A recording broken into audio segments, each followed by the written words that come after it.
મારું નામ છે રોનકસિંહ ગોયલ, ભારતીય જનતા પાર્ટી દાહોદ જિલ્લા પંચાયત ઉમેદવાર. રોનકસિંહ, પ્રચારમાં નીકળ્યા છો, અંતિમ દિવસ છે, શું કહેશો? આજે અંતિમ દિવસ છે, છેલ્લો દિવસ છે અને અમે છેલ્લા 6 ગામમાં આજે છઠ્ઠો દિવસ આવ્યો છે.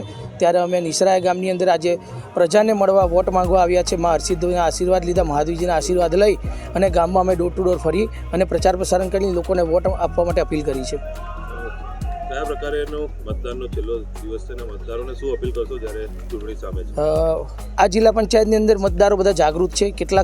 કેટલાય વર્ષોથી આ સીટ ભારતીય જનતા પાર્ટી જીતતી આવી છે અને આ નિસરાયા ગામની અંદર બહુમતીથી વોટ ભાજપના નીકળે છે અને આ વર્ષે પણ નીકળશે.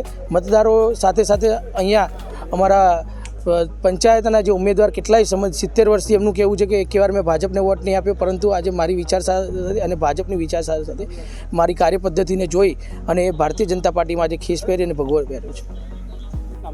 વાંકર ખુશાલભાઈ પૂંજાભાઈ. આજે તમે ભાજપમાં જોડાયા છો, શું કહેશો? આજે ભાજપની વિચારધારા, ભાજપના કામો એથી હું પ્રેરિત થઈ અને ભાજપમાં જોડ્યો છું. કેટલા વર્ષથી તમે કોંગ્રેસમાં હતા? 50 થી 60 વર્ષથી કોંગ્રેસમાં હતો, પણ હવે ભાજપમાં ભગવો રહ્યો અમે.